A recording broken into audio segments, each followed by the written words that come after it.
Hi everyone, welcome back to my channel and good morning. আজকে আমি আমার ব্লগটা সকাল থেকে স্টার্ট করছি। এখন সকাল 6:30 পৌনে 7টার মতো বাজে।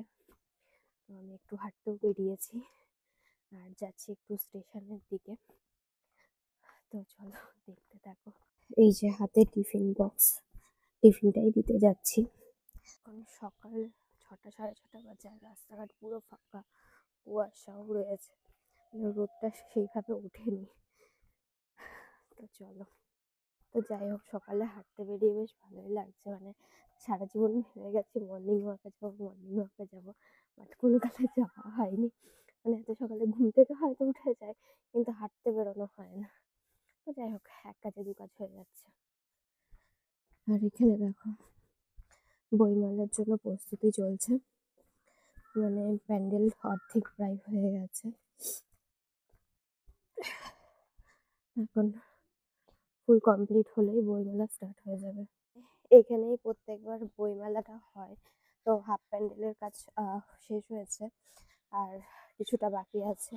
এই নেক্সট উইক থেকে বইমেলা স্টার্ট হয়ে যাবে, তারপর হবে পুষ্প প্রদর্শনী। আর পেছনে দেখতে পাচ্ছ কেমন কুয়াশা কুয়াশা করতে পারবে। যাই হোক, কচ্ছপের মতো হাঁটতে হাঁটতে চলে এসেছি স্টেশনে। স্টেশনটা ফাঁকাই আছে, আর চারিদিকে কুয়াশায় কুয়াশায় ভরা। তো এখনো ট্রেনের কোনো খবর নেই, তো বসে থাকি আপাতত। যাই হোক, টিফিন দেওয়া হয়ে গেছে, ট্রেনও ছেড়ে দিয়েছে। তো এবার আমি যাই আমার বাড়ির দিকে। তো যাই হোক, যখন যাচ্ছিলাম তখন পুরো কুয়াশা ছিল, তো এখন ভালোই রোদ উঠেছে। হালকা হালকা রোদ, প্রথম রোদটা বেশ ভালোই লাগছে। টিফিন দেওয়া হয়ে গেছে আর চলেও গেছে। আমি স্টেশন থেকে এবার যাচ্ছি বাড়ির দিকে। তো একবারে বাড়িতে গিয়ে দেখা হচ্ছে, টাটা। ফাইনালি আমি বাড়িতে চলে এসেছি, আর গলার অবস্থা প্রচন্ড খারাপ। বাইরে প্রচন্ড ঠান্ডাও রয়েছে।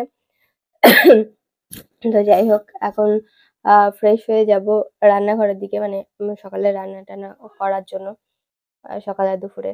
তো চলো দেখতে থাকো। ফ্রেশ হয়ে ফার্স্টেই আমি এখানে বাঁধাকপির তরকারি বসিয়ে দিয়েছি। এখানে আলু ছোট ছোট করে কেটে, মটরশুঁটি আর আদা থেতো করে দিয়ে বাঁধাকপির তরকারিটা করছি।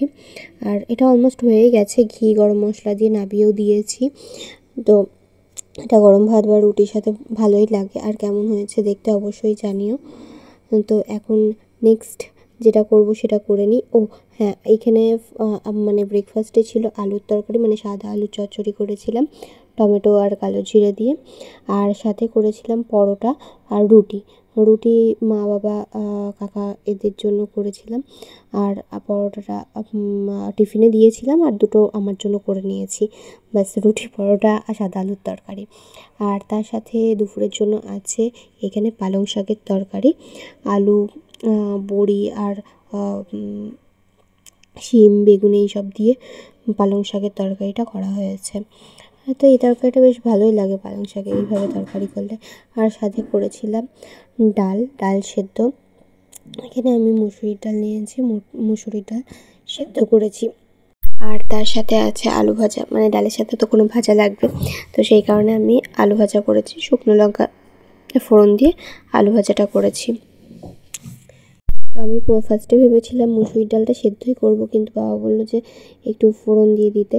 তো আমি এখানে পেঁয়াজ আর রসুন ফোড়ন দিয়েছি। আর রাতের জন্য এখানে ছিল চিলি চিকেনটা ম্যারিনেট করে রেখেছি সস টস দিয়ে, কর্নফ্লাওয়ার দিয়ে ম্যারিনেট করে রেখেছি। আর এখানে নিয়েছি ক্যাপসিকাম, আদা কুচি, রসুন কুচি, কাঁচা লঙ্কা আর পেঁয়াজ, এইসব দিয়ে একটু ড্রাই চিলি চিকেন টাইপের করব। তো এখানে ড্রাই চিলি চিকেন রেডি হয়ে গেছে রাতের খাবারের জন্য। তো আজকে রাতে ডিনারে রয়েছে চিকেন চাও আর ড্রাই চিলি চিকেন। তো এই কম্বোটা তোমাদের কার কার ফেভারিট একটু জানিও। তো এখানে আমার চলছে চিকেন চাওয়ের প্রিপারেশন। তো এখানে চিকেন আর সব সবজি দিয়ে বাঁধাকপি দিয়ে ভেজে নিচ্ছি গোলমরিচ গুঁড়ো দিয়ে। আর এখানে চাও সেদ্ধ করে রেখে দিয়েছি।